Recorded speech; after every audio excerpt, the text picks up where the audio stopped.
Bienvenidos y bienvenidas a Semillas, un podcast del Servicio Jesuita a Migrantes, donde queremos sembrar hospitalidad, esperanza y dignidad. En SJM acompañamos, servimos y defendemos a las personas migrantes y refugiadas para que puedan alcanzar una vida digna y plena inclusión en la sociedad.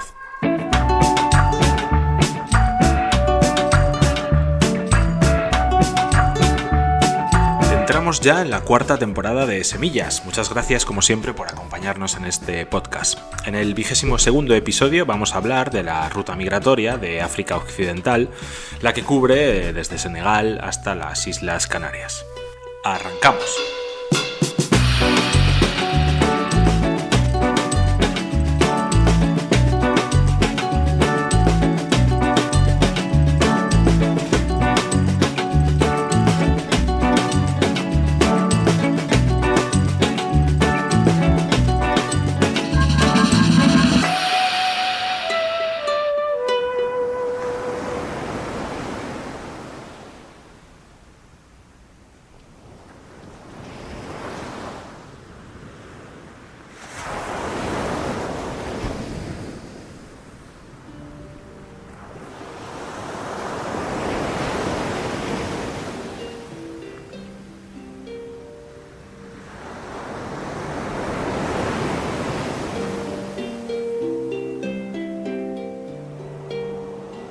El 28 de agosto de 1994, hace ahora 30 años, dos personas saharauis llegan por mar a la isla de Fuerteventura.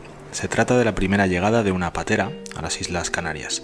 En aquel momento este drama humanitario se ve como un caso aislado, dos personas que huyen del Sáhara Occidental ante la persecución política por parte del rey Hassan II de Marruecos y que solicitan asilo en cuanto su embarcación arriba al muelle de las Salinas, en el municipio de Antigua de la isla de Fuerteventura. En las siguientes semanas, este hecho puntual se irá convirtiendo en algo más habitual y constante.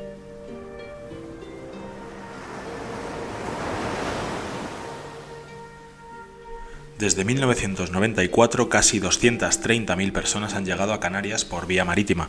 La mitad de ellas ha sido en los últimos 5 años. Durante los primeros 10 años, el goteo fue constante, pero fue a raíz de la llamada crisis de los cayucos, en la que casi 32.000 personas llegaron en el año 2006, cuando esta ruta comenzó a ser una de las más utilizadas, a pesar de su gran peligrosidad, si bien descendieron los números durante los años siguientes. La ruta se reactivó especialmente desde 2018, con una media de 20.000 llegadas anuales entre 2020 y 2022, y el récord de casi 40.000 personas el pasado año, en 2023. La tendencia continúa al alza en este 2024. Las llegadas han crecido más del 120% en los primeros 8 meses.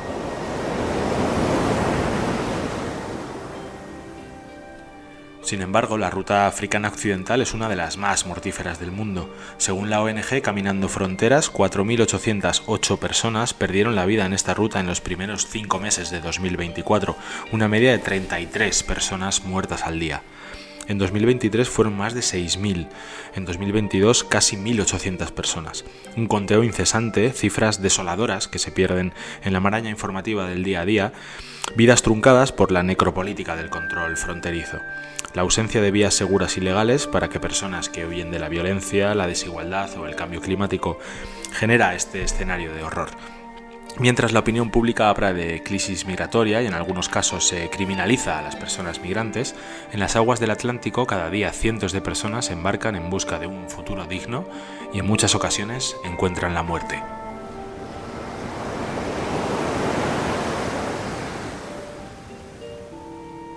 En este episodio de Semillas nos queremos preguntar qué está pasando en la sociedad canaria con este fenómeno de las llegadas de personas migrantes y además qué está sucediendo también en los países de origen, como es el caso de Senegal, para que tantas y tantas personas se lancen al mar en un viaje a la desesperada.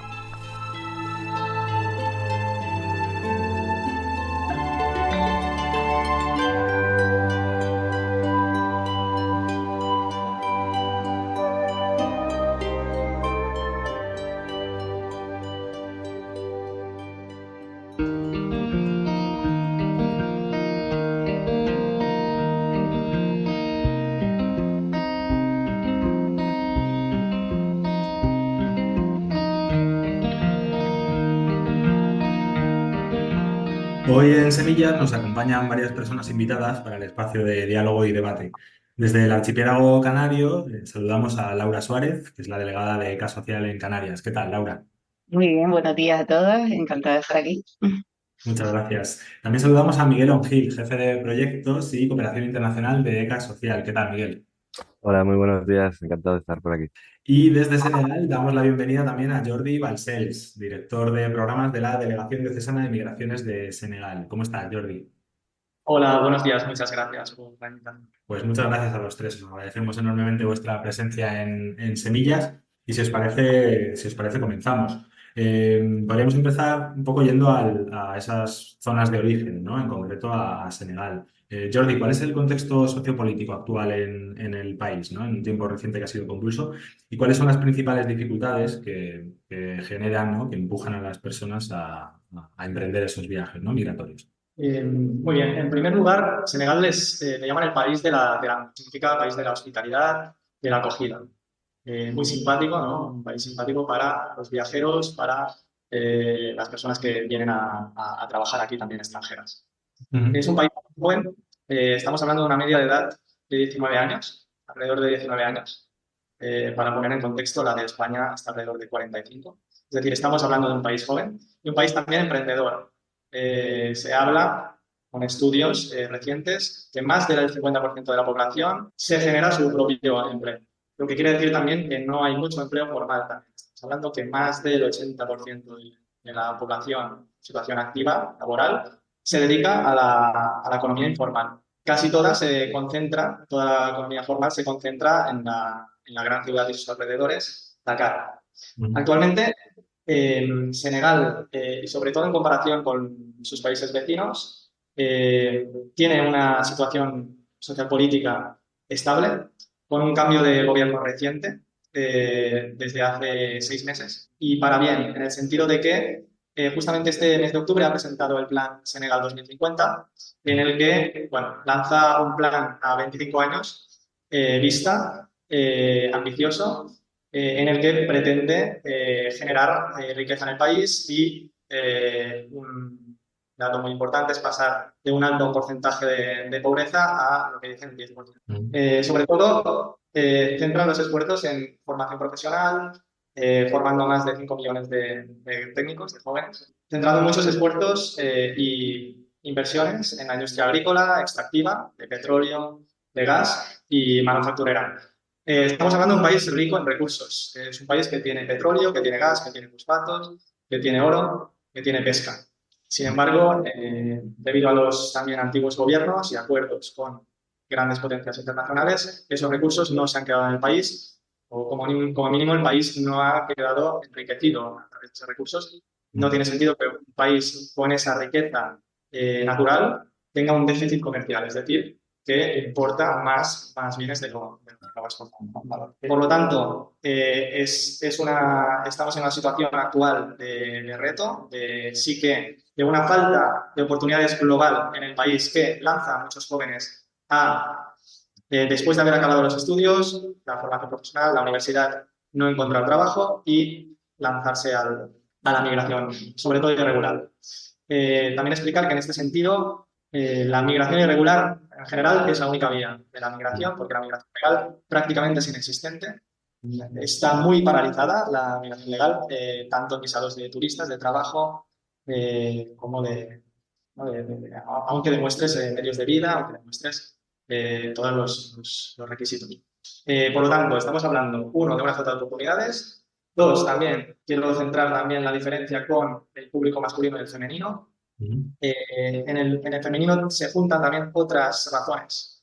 Hablamos de violencia de género, violencia intrafamiliar, mutilación genital femenina, matrimonios forzados. Me gustaría lanzar aquí unos datos del Centro Internacional de Derecho de la Infancia. En Senegal, el 15% de las niñas de entre 0 y 14 años son víctimas de la mutilación genital, y de las cuales el 72% tienen menos de 5 años. En relación al matrimonio precoz y forzado, niñas entre 15 y 24 años, una de cada tres. Es decir, es un número muy grande también el del matrimonio forzado. Sí, sí. Y por último, el 55% de hogares se enfrenta también a una violencia contra las mujeres y las niñas. Por lo tanto, se genera directamente una migración femenina solo por esta razón. Antes, en los últimos años, no se veía tantas mujeres migrando, cada vez se ven más que llegan a las costas españolas. Y por último, una tercera razón también de migración, hablaría yo del es el sueño europeo, es decir, una cuestión más cultural, una realidad idealizada de Europa, ¿no? Le llaman el dorado, es a España. También llegan sobre todo las historias de éxito, no llegan tanto los fracasos en la ruta o en la llegada a España, a las Islas Canarias, a las otras Islas Baleares, a la península. Sí que llegan los éxitos y llega también el dinero, llegan unas remesas muy importantes que más o menos representan el 10% del PIB del país. Esto es una brutalidad. Estas remesas que envía la diáspora también bueno, se considera una fuente crucial de ingresos para muchas familias senegalesas, pero a la vez también crean una dependencia que conducen a una economía no productiva, ¿no? De alguna manera en detrimento con el desarrollo económico local. Por lo tanto, en este sentido podríamos centrar el contexto social, económico, político actual y un poco las razones que lanzan a los jóvenes y no tan jóvenes a la migración irregular. Muy bien, pues muchas gracias, Jordi. Sí, al final la migración irregular, como ya hemos dicho en otras ocasiones, ¿no? Existe o es irregular por esa ausencia también de vías legales y seguras, ¿no? Para que las personas puedan buscar oportunidades de futuro, ¿no? En este caso en Europa o en otros países, ¿no? Con mayor riqueza. Y ahora que conocemos ya un poco más el contexto senegalés, ¿qué programas dirigidos a la población allí en Senegal tienen tanto la DDM, la Delegación Diocesana de Migraciones, como ECA Social? Vale, la Delegación Diocesana de Migraciones empieza en 2013 en Marruecos con un programa sobre todo médico de soporte a las personas desplazadas, migradas, en la zona de Nador, justo enfrente de la bahía de Melilla y del mar Mediterráneo. Fue todo un proyecto médico de soporte a todas las necesidades médicas que tienen estas personas o que tenían, ya que las rutas ahora actualmente van mucho más hacia la ruta atlántica, después hablaremos. Desde allí, con los años de experiencia que vimos, ¿no? La experiencia desde la de Marruecos, que hacía falta sensibilizar en origen sobre los riesgos de la migración irregular porque eran muchísimas personas las que no tenían ninguna idea de todo el sufrimiento que pasarían tanto en la ruta del desierto como en la ruta mediterránea. Por lo tanto, así es como empezó en 2021 la DDM Senegal, con un proyecto de sensibilización sobre los riesgos de la migración irregular. Lo hacemos por todo el país, en centros educativos, escuelas, centros culturales, entidades locales. Siempre trabajamos de la mano con entidades locales. Y lo hacemos de la mano de ECA Social, a través del programa del Cabildo de Tenerife y también del Secretariado de Misiones Jesuitas.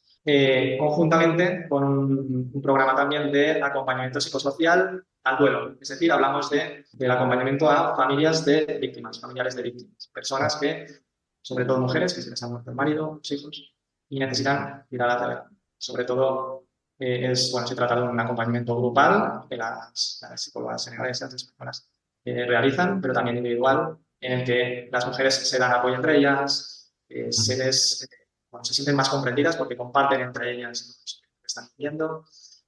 Muchas veces también viven un duelo ambiguo, que es ese duelo en el que no sabes si dar por muerta a la persona.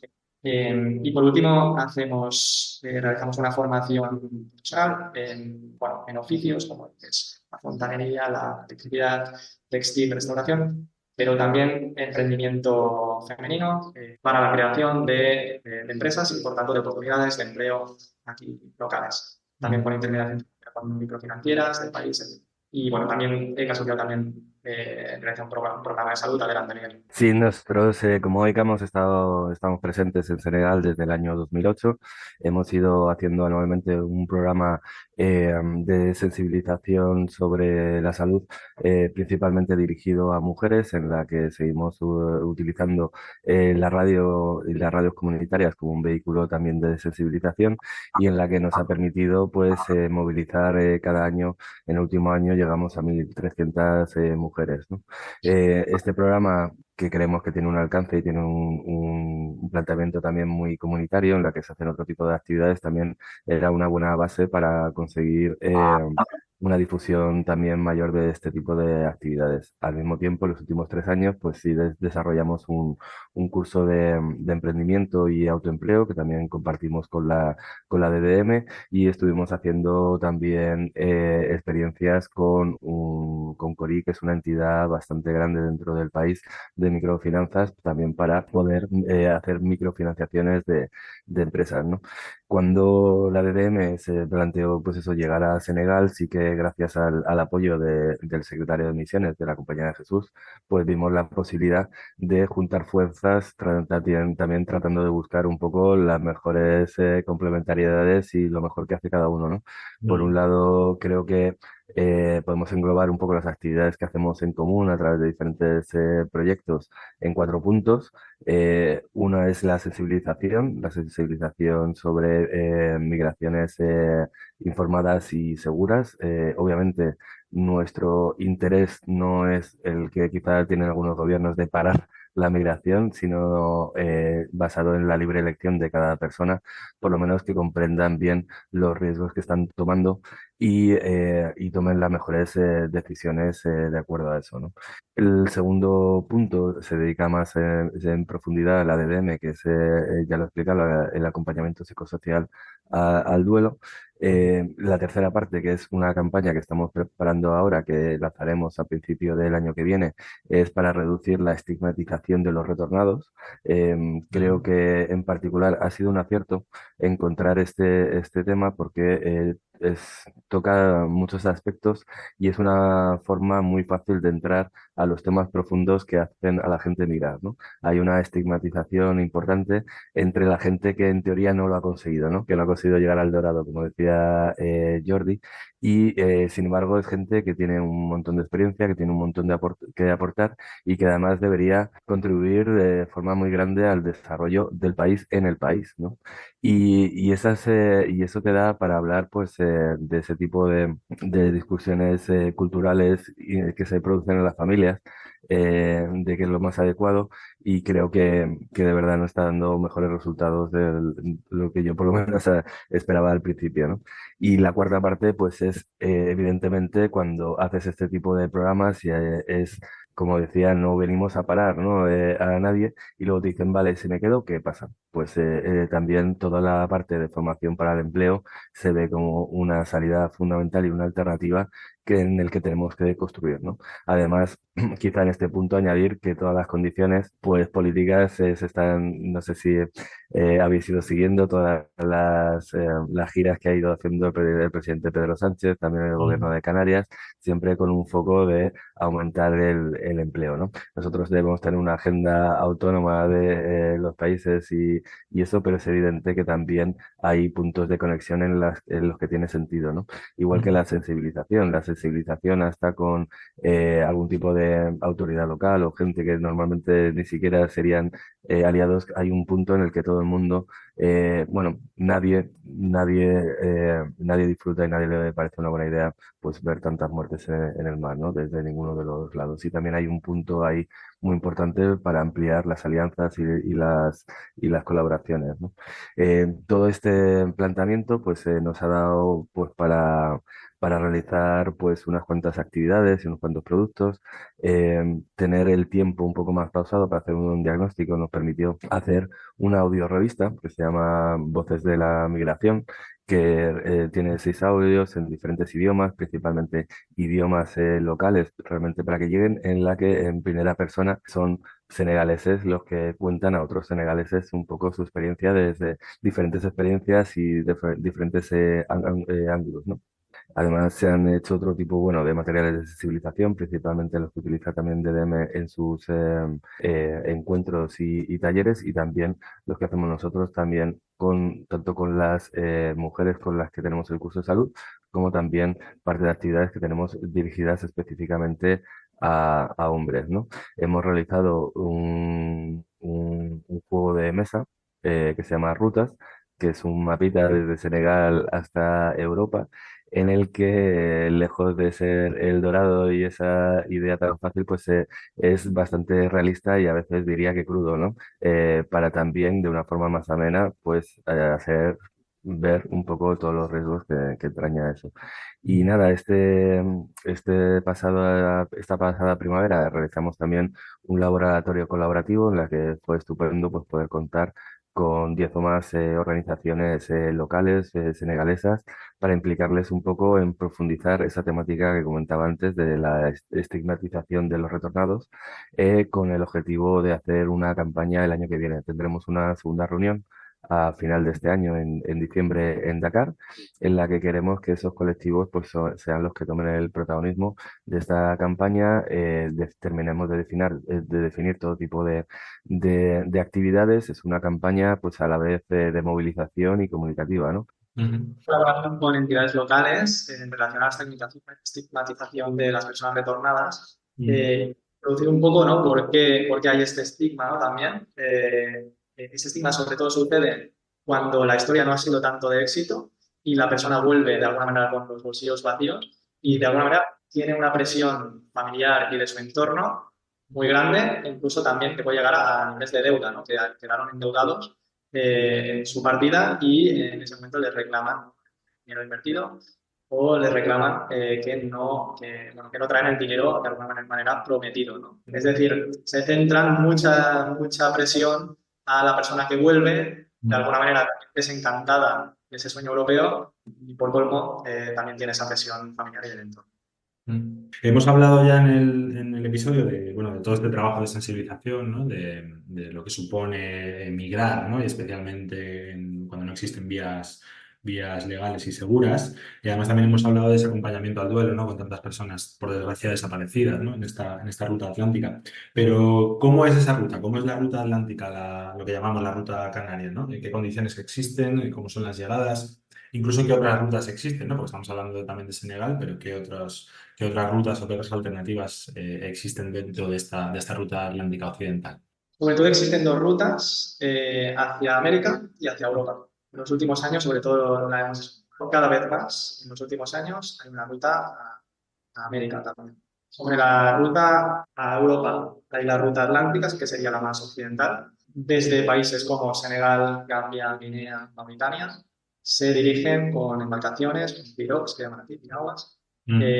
a las Islas Canarias. Estamos hablando desde Senegal alrededor de 4.500 kilómetros, más o menos una semana a alta mar, y es una ruta, bueno, altamente peligrosa. Bueno, hemos hecho un estudio de BMWK, bueno, y según los datos de la OIM y Caminando Fronteras, en los últimos 10 años han muerto o desaparecido más de 50.000 personas. Estos son números de guerra y hasta que la migración no sea un derecho, esto seguirá ocurriendo. La mayor parte de esos números suceden en la ruta atlántica. La ruta más central diríamos que es la del desierto, la que va hacia las vallas de Tánger y Melilla, pero no solo eso, sino también que cruzan no solo hacia Marruecos, sino también Níger, Algeria, Túnez, Libia, para pasar hacia Lampedusa, Malta, Italia. Y una ruta mucho más oriental que ya podría ser por vía marítima mediterránea para llegar a Grecia, Chipre, Turquía, como también por tierra, es decir, cruzando Egipto hasta Siria para cruzar hasta Turquía. Es decir, que hablamos de unas rutas muy diversas y a la vez peligrosas, no solo por violencias múltiples y sobre todo las mujeres que sufren, sino también muy provocadas también por las mafias que hay, ¿no? En el desierto, en el mar y en todas partes. Mm. La ruta americana es diferente, su mayoría se hace a través de un vuelo. Sobre todo, bueno, hay países africanos desde los que se puede volar a Brasil, Ecuador o Nicaragua, ¿no? Debido a sus políticas migratorias relativamente accesibles y esa existencia de vuelos directos. Desde allí van subiendo para llegar hasta Estados Unidos o Canadá. Mm. Otra forma de llegar hasta allí es por vía marítima, es decir, cruzar el Atlántico.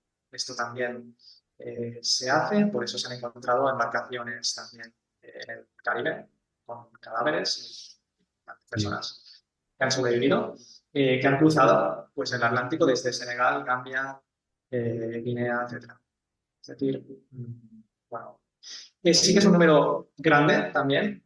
Según el Instituto Nacional de Migración, registró solo de enero a marzo de este año 22.000 personas. Ahora, en estas fechas ya serán más o menos el doble y representan más del 100% frente a los 10.500 del año pasado. Es decir, cada año vamos a más. Incrementa, ¿no? Esto también ocurre en la ruta canaria. Cada vez, ¿no? Cada año hablamos de más llegadas, cada año hablamos de más muertes y desaparecidos. Quizá por complementar un poco más específicamente sobre la ruta canaria, pues eso, recordar que hace 30 años que se abrió esta ruta y creo que pese a que hay un cierto intento de negar la realidad o de que fuera un mal sueño, es una ruta que nunca se ha cerrado, simplemente ha tenido diferentes niveles de intensidad en el que creo que contribuyen sobre todo dos factores, ¿no? Por un lado, la situación política y económica en los países de África Occidental, que ha ido variando, y también pues las medidas disuasorias y de seguridad que se han ido tomando principalmente en el estrecho y que han ido desviando la ruta hacia rutas más peligrosas. Yo creo que podemos decir que la ruta canaria es la más peligrosa de todas y además yo a veces, yo soy un peninsular que lleva 5 años en Canarias, a veces le explico a mis amigos que como Canarias que parece que está en una cajita y está pegado a España, no nos hacemos cargo de las verdaderas distancias de las que estamos hablando, ¿no? O Sí. sea, cuando alguien sale desde el sur de Mauritania o desde Senegal en una piragua a Canarias, es como si saliera del estrecho y acabara en Bilbao. Y además no es el mar Mediterráneo más tranquilo, es un mar bravo como el Atlántico, ¿no? Son muchos días en los que falta el alimento, el agua y es una situación desesperada.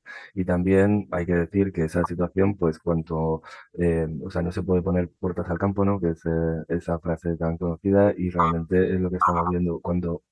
Cuanto más hacia el sur se están desplazando las salidas, pues obviamente más peligroso se vuelve. El hecho de que en el último año estemos naturalizando que las llegadas se producen en el hierro, pues la verdad es que pone un poco los dedos de punta, los pelos de punta, si tienes en cuenta que es, como decía un artículo de periódico, la última baldosita del Atlántico. Se está tratando, por un lado, de entrar más en el mar Atlántico para evitar los controles que están más cercanos de la costa y sin embargo esas corrientes llevan a que si pierdes el tocar tierra en esa última isla, la que está más al sur y más al oeste de Canarias, pues también, como hemos visto lamentablemente este año, acaben cayucos en el Caribe, en Brasil, Sí. obviamente sin ningún superviviente, ¿no? Y da idea del nivel de desesperación y da idea del nivel de peligrosidad que tiene esta ruta, ¿no? En particular, esta ruta que decía que ha sido un continuo han llegado 230.000 personas en los últimos 30 años. Ha tenido diferentes picos en 2002, en 2006, en 2020 y ahora recientemente, ¿no? Creo que recientemente sí que se puede achacar, por un lado, al COVID y también, bueno, pues la falta de oportunidades y el bajonazo económico que pegó también África Occidental y algunos también, no solo el turismo, por otras cuestiones. Y también pues como ha aumentado la inestabilidad en el Sahel. Todos los golpes de Estado en Mali, en Níger, en Burkina Faso, un creciente anticolonialismo, sobre todo francés, y zonas de conflicto cada vez más extendidas, pues también están aumentando las rutas también dentro de África. Hay que recordar también que pese a que lo veamos desde una perspectiva europea, el 90% de los refugiados del mundo son movimientos que se quedan y se realizan entre países en vías de desarrollo y no llegan a España. Realmente nos llega una pequeña parte. Y quizá luego más tarde, pues me gustaría recordar algunas cifras para poner también un poco en contexto esto que muchas veces se hace de forma alarmista como invasión y oleadas y todo, Sí. que son, a pesar de los números y de la dificultad, son números asumibles para integrar y para acoger en una sociedad teóricamente desarrollada como la nuestra. Mm. Sí, siempre ponemos también, o se pone muchas veces el símil de un campo de fútbol o las personas que trabajan en un campo de fútbol, ¿no? Y al final es así, ¿no? Se Mm, distorsiona mucho, ¿no? Las mm, dimensiones de las cifras, ¿no? En cuanto a migraciones. Ahora, Laura, si te parece, nos vamos a ir más hacia Canarias, ¿no? Hablar un poco de la realidad canaria, que es verdad que podemos llegar a conocer o tener una idea mayor porque se habla más de ello en medios de comunicación, aunque sea de una manera también retorcida, ¿no? Y con intereses de por medio. Pero bueno, por establecer un panorama general, ¿qué necesidades se detectan sobre todo en la llegada en Canarias, ¿no? Y qué derechos se vulneran y cuál es un poco la situación que se está viviendo en las islas? Muy bien, pues como titular podríamos decir que los obstáculos de las personas migrantes que enfrentan en la ruta Canarias no terminan en el mar. Pasan primero muchísimos obstáculos en la salida, pero ahí no termina. Primero me gustaría comentar y complementar lo que están comentando los compañeros. Como han Mm. dicho, que este fenómeno no es nuevo, una situación de hace 30 años que sigue al alza, y sabemos que Canarias es la principal puerta de entrada a España. O sea, representa cerca de un 74% de las llegadas. Para hacernos una idea, pues en 2024 9.000 personas han llegado a las costas de Península y Baleares. Cerca de 26.000 personas lo han hecho a las costas Canarias, 17.000 personas más. Pues evidentemente esto tiene un impacto en el territorio. Claro. Es totalmente lógico. Este fenómeno es constante, es natural, va a suceder cada año y por eso quiero recalcar su carácter estructural, no puntual. De ahí que es incorrecto hablar de crisis o buscar medidas anticrisis.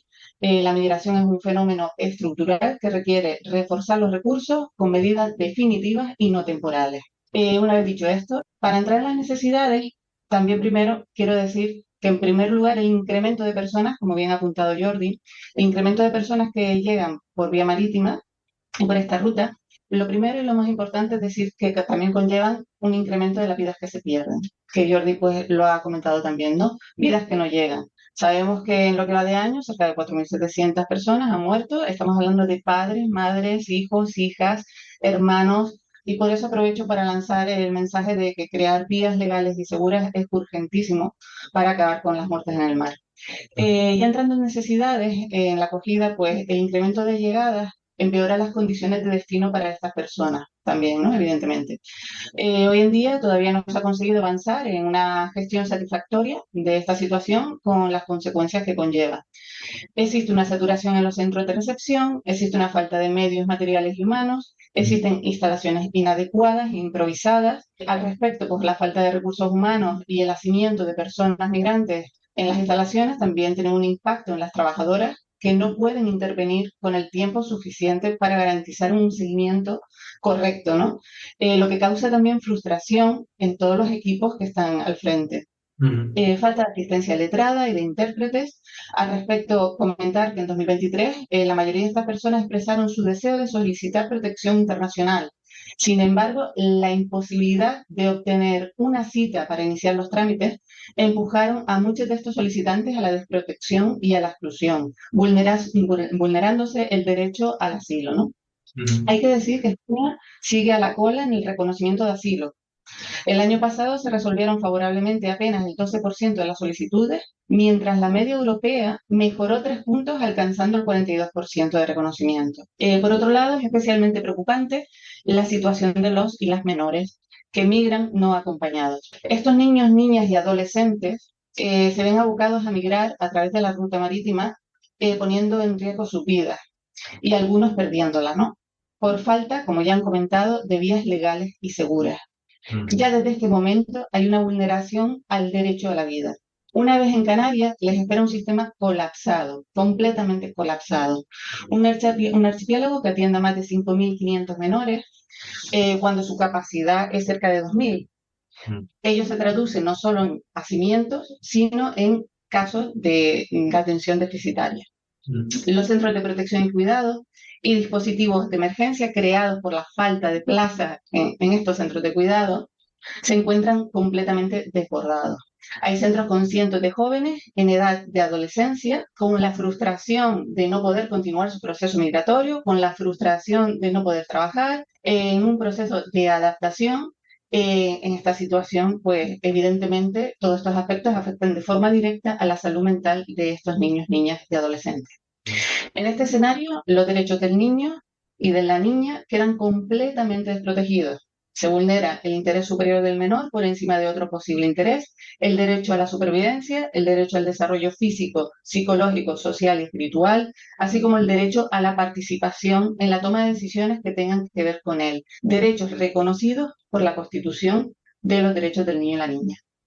Cuando el sistema está saturado, desbordado, como ocurre en la actualidad, hay fallos importantes y graves. Estamos hablando de retrasos en las gestiones para la obtención del pasaporte, pudiendo incluso no llegar a tiempo. Estamos hablando de no tramitar su autorización de residencia, de no renovarla a estos menores. Estamos hablando de la saturación también en la parte administrativa, en los registros, pues pueden haber emisiones de NIE, que los hay, con datos incorrectos, con un país de origen equivocado, con nombres y apellidos erróneos.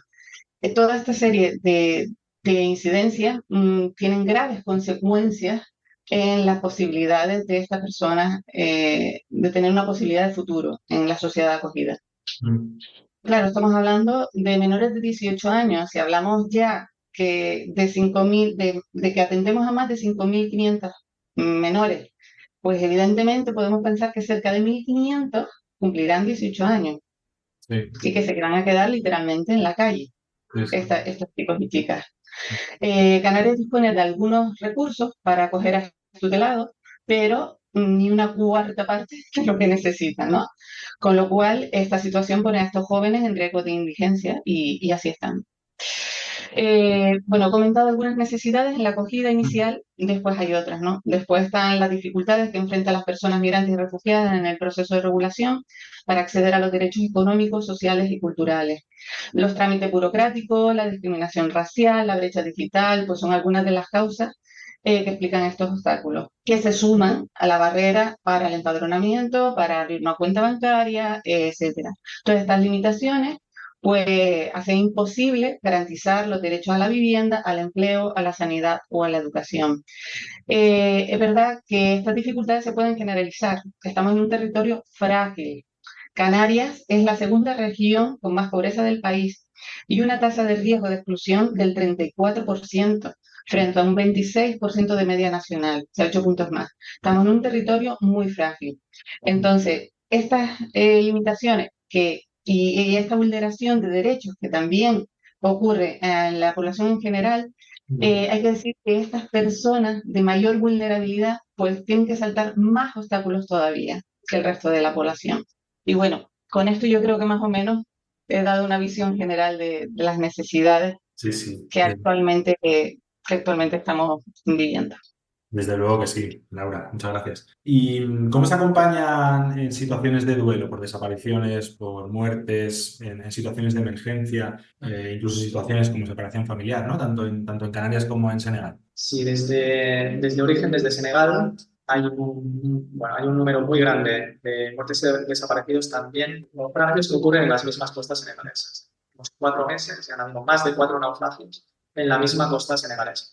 Esto provoca un traumatismo mucho más grande hacia las familias. Se tienen que desplazar hasta la costa más cercana de Dakar, Menpur, etc. Y bueno, deben desplazar el cuerpo hacia su tierra y sus seres queridos, ¿no? Realizamos un acompañamiento de emergencia en este sentido cuando ocurre una naufragio, nos desplazamos hasta allí y aguantamos un poco un golpe, vamos directamente a donde han sucedido los hechos con la policía y con el hospital y con el equipo de psicólogas acompañamos a las familias que llegan y también a los supervivientes. En muchos casos los supervivientes no nos encontramos porque huyen, ¿vale? Porque de alguna manera está muy criminalizado lo que es la migración irregular. A partir de ahí, a través del soporte de Manos Unidas también podemos financiar lo que es el transporte de los cuerpos, esas muertes de la migración y hacemos un acompañamiento posterior a las familias. A partir de aquí ya seguimos realizando lo que es la postemergencia, que sería el acompañamiento psicosocial y tal. Sí, Desde Canarias, pues aquí hay organizaciones humanitarias que asisten en la primera respuesta de emergencia. Hay algunos dispositivos de atención psicológica, etcétera, pero como he comentado anteriormente, ahora mismo falta mucho personal y faltan muchos recursos para el volumen de personas, ¿no? que llegan. Sí me gustaría trasladar un trauma que surge y que no se visibiliza entre los menores que se encuentran en los centros de protección y cuidado, ¿no? Claro, ellos llegan y muchos llegan o con hermanos o con familiares, con otros niños y niñas y llegan juntos, ¿no? Entonces, ¿qué se ven? Que uno cumple 18 años y sale del centro. Esa separación se vive como un trauma y de repente pues vemos a chicos que dejan de hablar, que se inhiben, que no se socializan, se retraen, los vemos tristes cada día.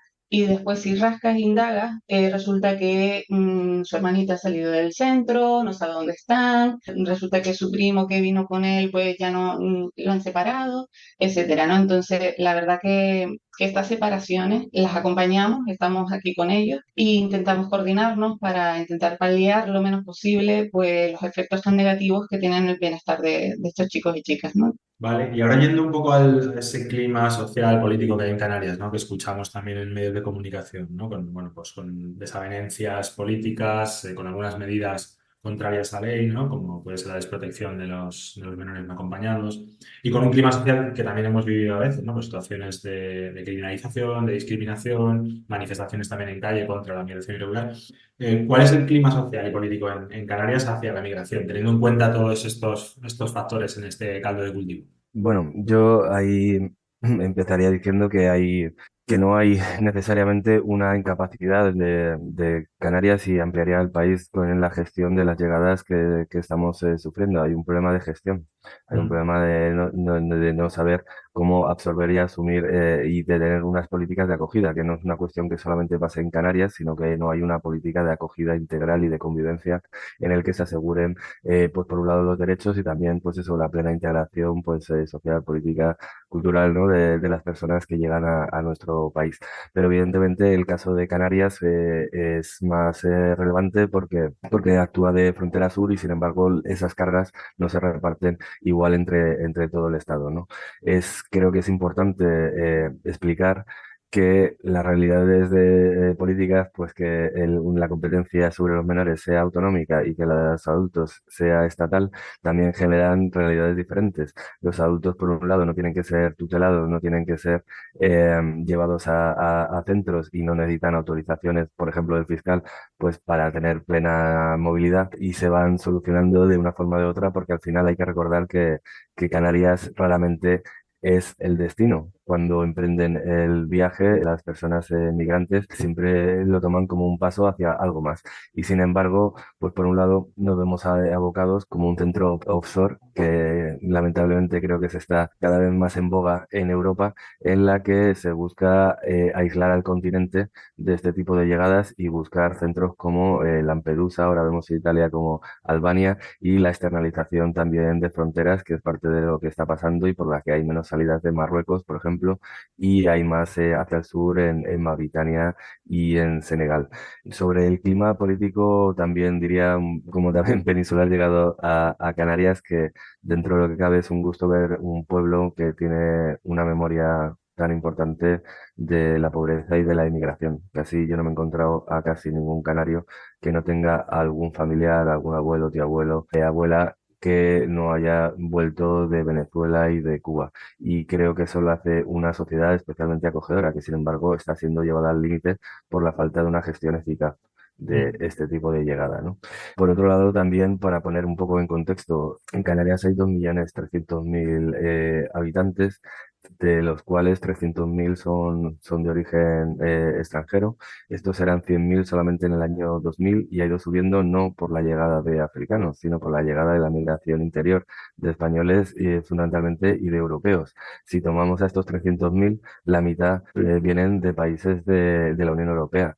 y otro 40% vienen de países latinoamericanos. Y sin embargo, cuando vemos un titular de sube la migración, están hablando exclusivamente del otro 10% que queda, que son los de origen africano.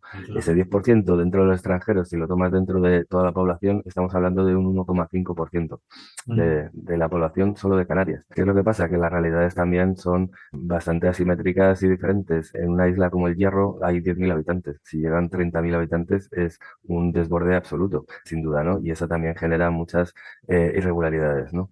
Y al final lo que estamos, bueno, y por seguir con un par de cifras, también tenemos una población flotante de unos 300.000 turistas cada día en Canarias. Y estamos hablando que en este lo que llevamos de año, que es el año más récord y con la cifra más alta que ha existido jamás. Estamos hablando de 40.000 llegadas frente a 300.000 migrantes estables y otros 300.000 que hay cada día. 40.000 llegadas frente a los 14 millones de turistas que llegaron el año pasado, pues también, no sé, generar otro tipo de imagen, ¿no? Cuando se habla de eso, de invasión, de tal. Hay un problema de sostenibilidad de las islas, de la vivienda, de todo, que no viene provocado precisamente por estas llegadas, ¿no? Y al final lo que creo que genera hay una parte del clima que pasa tanto en Canarias como en el resto de España, como está pasando en el resto de Europa, que es eso, bueno, de opciones políticas que solo confrontan la migración como criminalización y que solo proponen soluciones securitarias, militarizadas y eso. Y también hay una parte de esa instrumentalización política que tiene que ver, bueno, con los partidos en Canarias y en España, en la que esa lucha de competencias entre los menores en particular y el gobierno estatal se busca unos enfrentamientos que parecen buscar más réditos políticos que realmente solucionar esta situación en la que yo creo que cualquier partido de Estado tendría que estar de acuerdo. En un país en el que cada vez se descentralizan más competencias, creo que hay un consenso muy amplio, por lo menos en Canarias, que esas competencias sobre los menores deberían de alguna forma recentralizarse para permitir una distribución más equilibrada de esas llegadas entre el resto del país. Y siendo una realidad que creo que es evidente y en beneficio de los principales partidos, también partidos que gobiernan Andalucía, Murcia, también en Canarias, no se está realizando ese reparto, se está bloqueando ese tipo de ley. Y creo que también en parte tiene que ver con lo primero que comentaba, porque al final se está mirando a esas posiciones más radicales que al final se están imponiendo en el debate político, ¿no? Y eso también tiene que ver con que se esté cronificando la emergencia y tiene que ver con el tomar medidas a cortoplacistas y no estructurales, como antes hablaba Laura, ¿no? Ha habido 10 años en los que a lo mejor las llegadas no llegaban a 1.000 durante cada año y durante ese año se han desmantelado infraestructuras. Eh, Necesitamos infraestructuras estables, recursos alojativos estables y que sean capaces de asumir todos estos momentos, los buenos y los malos. Hay cosas que están generando problemas también de derechos importantes. Resulta que la determinación de la edad tiene que al final hace la fiscalía, esas pruebas de edad se mandan a la península, se mandan a Madrid y a veces tardan 8 o 9 meses en volver. Y esos 8 o 9 meses pueden ser 8 o 9 meses en los que pueden estar conviviendo menores y adultos en el mismo centro con la desprotección que también puede generar este tipo de situaciones. Y no se entiende que siendo una relación, una situación tan estructural, no seamos capaces desde Canarias de hacer esas pruebas de edad aquí y de forma más rápida. Y eso es porque no ha habido una voluntad y un impulso político de asumir que es una realidad estructural que requiere medidas estructurales, ¿no? Bueno, yo por complementar lo que comenta Miguel, en el clima social, pues preocupa el aumento de discursos xenófobos y racistas apoyados en datos falsos y personas que buscan desinformar y crear confrontación y aprovechan estos momentos para ello, ¿no? Y lo que buscan es confundir a la población. El señalamiento de la inmigración como un problema tampoco ayuda. De cierta manera hay un mensaje que está mandando que es las personas migrantes son un problema, cuando esto no es así. O sea, la migración, la atención y la acogida es un reto para la sociedad. No es un problema. Necesitamos a las personas que migran, aportan a la economía y a la sociedad. O sea, hay que darles el valor que tienen. Por otro lado, sí me gustaría también destacar que, bueno, ya un poco Miguel lo ha comentado, ¿no? Pero de cara a la atención que más actual, ¿no? De política, sobre la atención a los menores, sobre su reparto entre comunidades autónomas y demás, en la actualidad hay un bloqueo. Todos lo sabemos, ¿no? Lo escuchamos en los medios, sabemos cómo está el tema. Hay un bloqueo que está impidiendo avanzar en la atención digna de estos niños, niñas y adolescentes. Este bloqueo resulta desolador. Desde Canarias lo vivimos mal. Estamos hablando de que una comunidad autónoma acoja a 10 menores, que otra comunidad autónoma acoja a 12, a 13, a 14, a 15. Estamos hablando de cantidades de cifras ínfimas y hay un bloqueo, no se materializa. Esto es muy, pero muy triste. No, no hay razón, la razón humana no alcanza a entender que se esté bloqueando la atención digna y el derecho a la infancia que tienen estos niños, niñas y adolescentes, ¿no? Quiero pensar que la razón vencerá y que todo esto llevará a buen puerto, pero sí es verdad que entre antes mejor, porque mientras hay un déficit en la atención muy importante, cada día importa, cada día suma, y entre antes se resuelva, antes podremos dar la atención digna que necesitan estas personas. Por seguir un pelín con este tema, es que evidentemente al final son las comunidades autónomas las que tienen las competencias sobre las cuestiones más importantes para la integración y la acogida, que al final son los servicios sociales, es la sanidad, es la educación y evidentemente si hay un reajuste de las competencias también se tiene que discutir la financiación y es normal que haya un cierto debate político entre comunidades autónomas y Estado. Lo que estamos viendo es que no se está confrontando de una forma productiva y eso, poniendo a los menores por delante de todo, ¿no? Y también insistir en esa cronificación de la emergencia. ¿Qué significa eso en términos reales? En términos reales, la acogida, sobre todo de los menores, no se hace desde un proyecto integral en el que también se tomen en cuenta pues el pleno desarrollo de los menores, el pleno acceso a su educación, el que tengan también, como contaba Laura, su situación administrativa regularizada, que puedan acceder a servicios, que seríamos como sociedad los primeros interesados en que puedan tener una inclusión laboral y social y sin embargo solamente se ponen barreras porque al final todo este tipo de servicios son las que están también más señalados como gastos y no como inversión, que son lo que realmente serían, también por una esfera de opinión política que cada vez se lleva más al extremo y cada vez ponen menos valor la inversión que supondría y los beneficios que traería, ¿no? Mm. Para ir terminando, os voy a pedir si puede ser en un minuto a cada uno de los tres, si podemos contestar a esta pregunta, ¿no? ¿Qué respuesta podemos dar desde la sociedad civil y en concreto desde las entidades sociales de Iglesia como las nuestras, bueno, para dotar de dignidad a las vidas de las personas que migran y para poder construir una narrativa positiva, una narrativa diferente, ¿no? sobre las migraciones? En primer lugar, cambiar la mirada a una mirada más humana, humanizadora, poniéndonos también en el lugar del joven, la joven africana, sobre las razones que le llevan a tomar esa decisión tan peligrosa, ¿no? Y tan importante para ella, ¿no? Al final quieren desarrollar con éxito sus proyectos de vida, ¿no? Como todas las personas y de alguna manera podemos dar respuesta a esa acogida.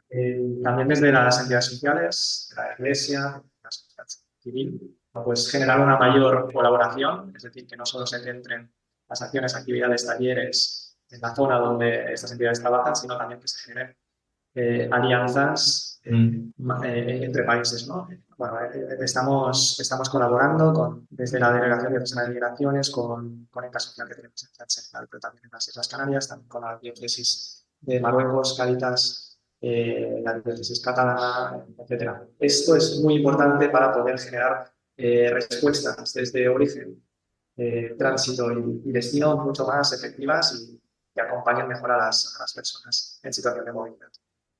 De Canarias, las entidades sociales, la verdad que son muy activas y estamos pues entre todas dando la mayor respuesta posible, ¿no? Pues por ejemplo, desde K Social trabajamos distintos frentes Uno es pues, desde el área de infancia, se acompaña a las familias y se garantizan los derechos de la infancia, además de impulsar redes de apoyo, promocionar la inclusión de las familias y demás, ¿no?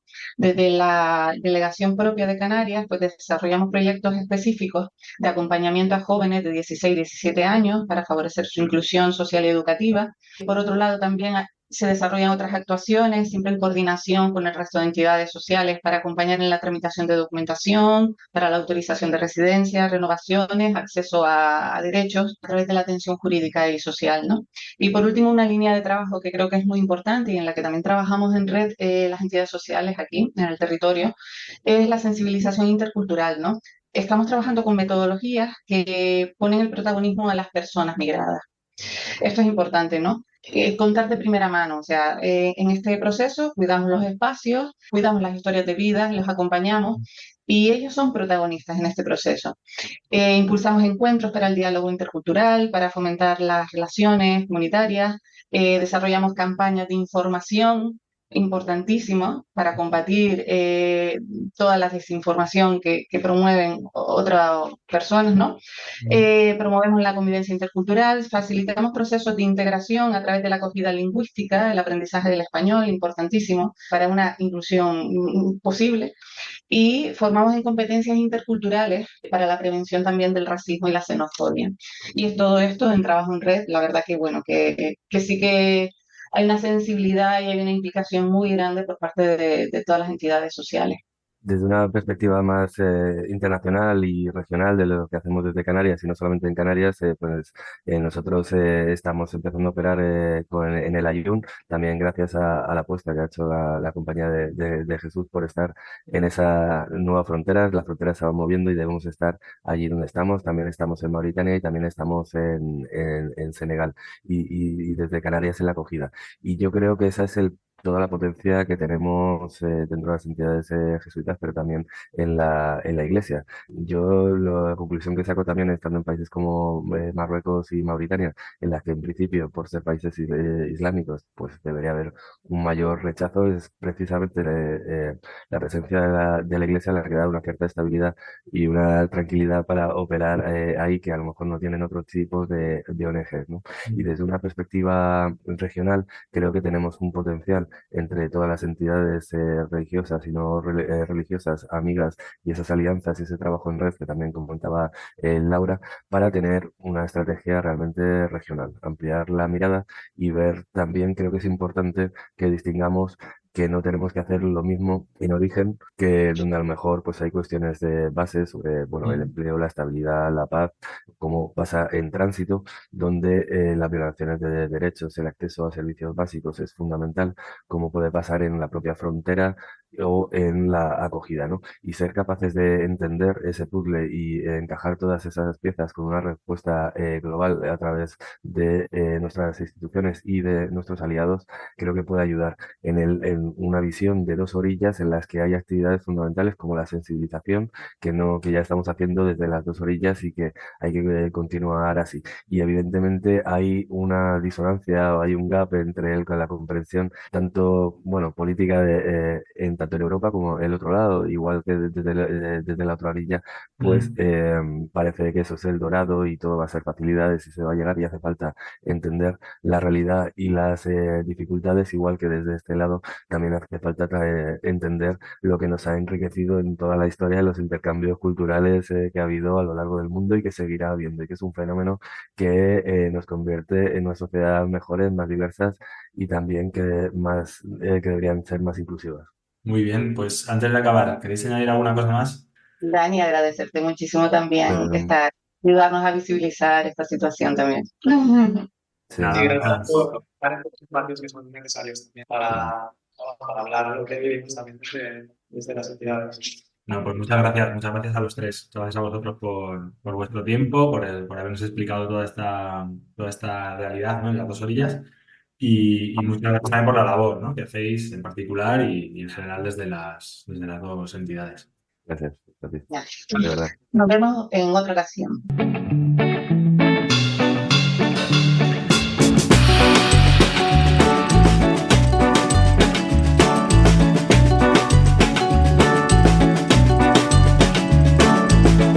Y hasta aquí este capítulo 22 de Semillas, el podcast del Servicio Jesuita Migrantes, en el que hemos hablado sobre la ruta migratoria que une Senegal con las Islas Canarias. Recuerda que puedes escucharnos en tu plataforma de audio favorita y seguirnos también en nuestros perfiles de redes sociales o visitar nuestra web sjme.org. Te esperamos en el próximo episodio. ¡Hasta pronto!